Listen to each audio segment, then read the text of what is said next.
South Africa are one of the top teams in this ICC ODI World Cup. Not many people have given them chances because of South Africa's past records in these major World Cups. Right from 92 onwards until 2019, it's been a story of disappointment, tragedy, and even more disappointment for the Proteas. Now, in this ICC ODI World Cup of 2023, the South African cricket team are potentially staring at massive sanctions. And it does not come from the ICC. It is predominantly coming from WADA, World Anti-Doping Agency. That is the situation that South Africa is facing at this point in time.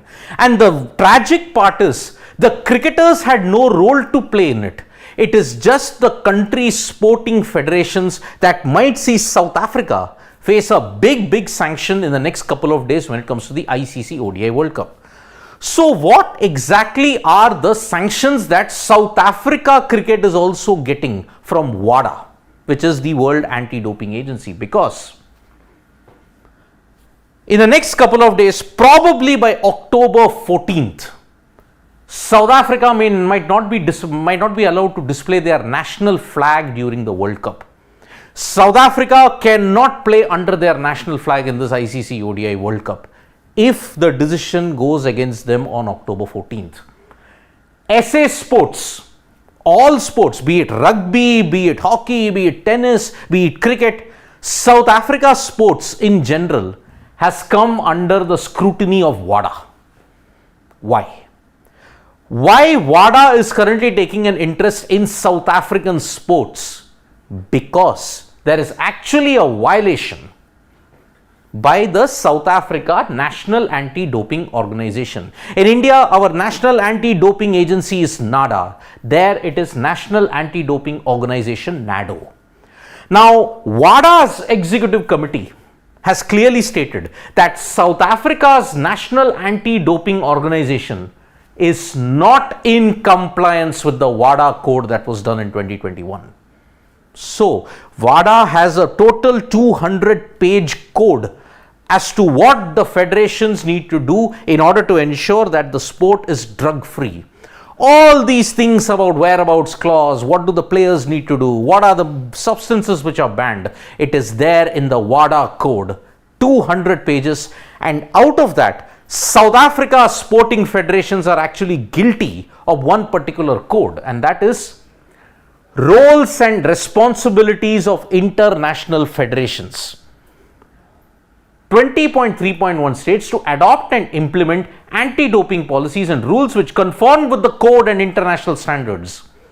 Now, because the entire South African National Anti-Doping Agency is not come into compliance with WADA, that is the reason why South Africa's rugby team, South Africa's cricket team, South Africa's every other sporting entity might face a severe sanction, and the sanction is South African flag will not be flown at any regional, continental or global competitions. You are seeing what is happening with the case of the Russians. Because of Russia's doping problem, and because they had such a sophisticated state-backed doping problem, they cannot play under the Russian flag. Now, their woes have been even compounded by the fact that Russian and Belarusian athletes are not able to compete because of the ban that has been imposed to them due to the war in Ukraine. And because of this, South Africa, because their doping agencies have not been in compliance with WADA, their flag will not be flown at the ICC World Cup also. Cricketers have had no problems. They are not in, let me again dispel this notion that maybe the cricketers have done something wrong. No, the cricketers and the athletes have not done anything wrong. It is their national doping agency that is not complying with WADA at this point in time. But this particular development is very crucial because cricket is going to be included as a T20 format in the Olympics in Los Angeles in 2028. The IOC is expected to ratify it formally next week in Mumbai. But then, if cricket comes in the Olympics and with the South Africa situation already developing, you got a problem. Because ICC will have to adhere to WADA's compliance in the Olympics. And remember, if the ICC comes under the purview of all these things in the IOC, then every other agency will have to come under it. CSA, also if you have to look at it, CA, BCCI, and their respective doping agencies, NADA, NADO, and the Australian doping agencies.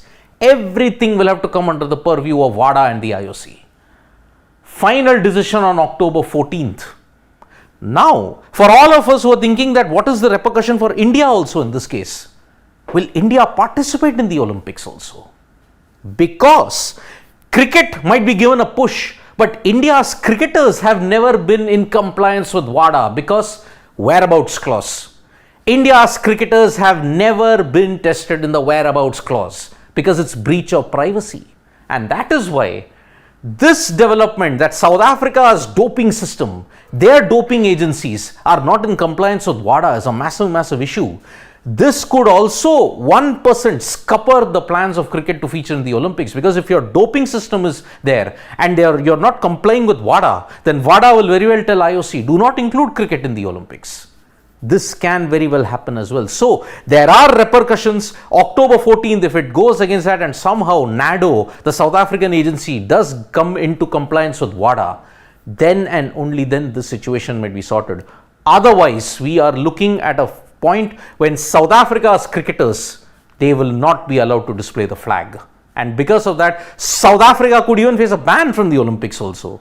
That is the broader repercussions if your state doping agencies are not in compliance with WADA at this point in time. So thank you so much, folks, for joining us for this live. We'll be back with more updates on sports today. Tap that bell icon to know when we go live, and don't forget, we are on Facebook, Twitter and Instagram as well. And don't forget to download the SportsTalk mobile app. Bye-bye.